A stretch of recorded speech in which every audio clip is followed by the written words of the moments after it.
This is a true life story of a woman in the western part of Africa named Namida. They called her a barren witch. Not because she wore black robes or whispered into the moonlight, but because she had done the unthinkable, refused to share her husband.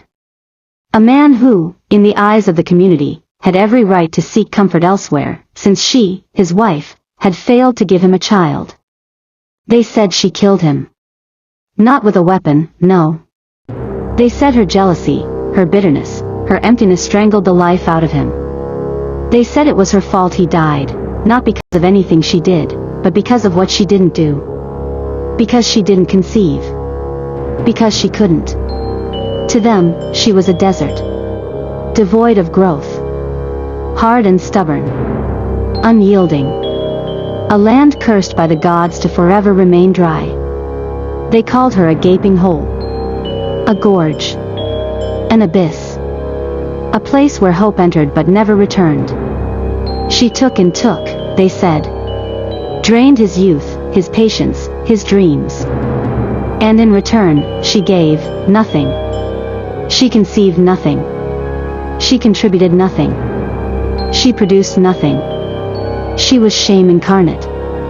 7 years of marriage. Not one child to show for it. Her womb, empty.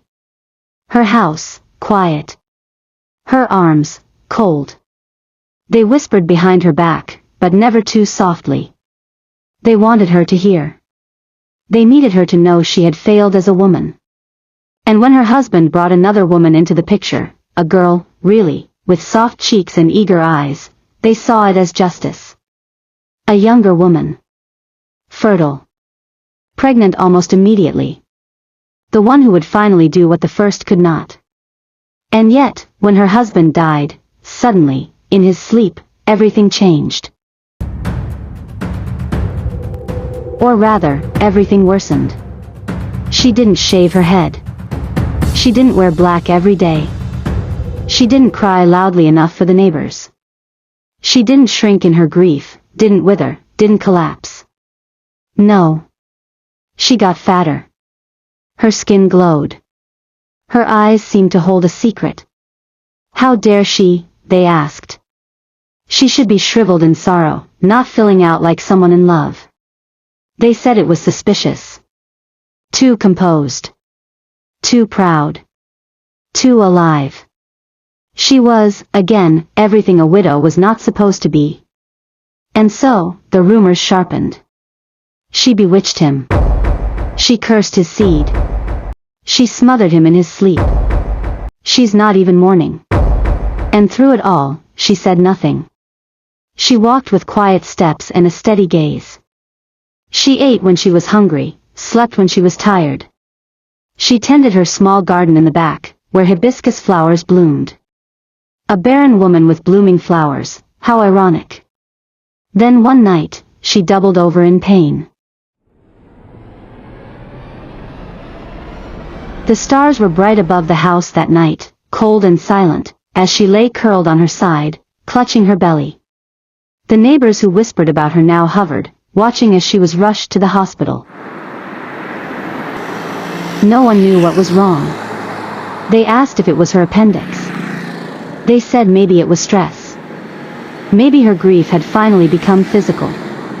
But then the truth came forth, screaming. A baby. Born early, too early, at just 34 weeks. He weighed only 4.5 pounds. A fragile, reddish little thing, wrapped in cloth and placed in an incubator.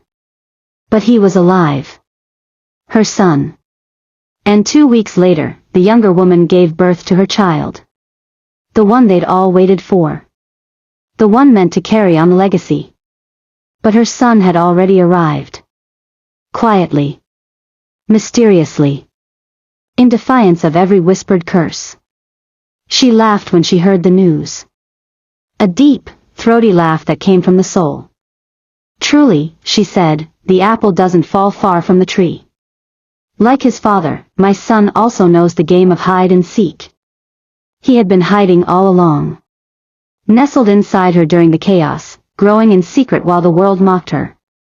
Protected by silence. born under the cover of disbelief. They called her barren. Now, they call her mother. They called her a witch. Now, they ask her for prayers. But they don't know what it cost. They don't know the nights she lay awake staring at the ceiling, wondering if she was broken. The baby clothes she bought and hid in the bottom drawer, just in case. The prayers whispered in the dark, desperate, aching, relentless. They don't know about the day she watched her husband smile at another woman's belly. Or the nights he came home smelling of lavender and shame. Or how she buried her pride beside her wedding ring the day he told her he was doing what any man would do. They don't know about the tears she cried in silence, so no one would accuse her of seeking pity. They don't know that she bled for weeks before her pregnancy was even confirmed. That every cramp felt like a warning. That every morning she woke afraid to hope. They don't know. They only saw the surface. The strong face. The dry eyes. The woman who refused to fall apart. They saw a witch. But she was simply a woman, wounded, patient, waiting. And in time, her body, like the earth, proved them wrong. Because even deserts bloom. Even silence carries life. Even the most doubted womb can become a cradle.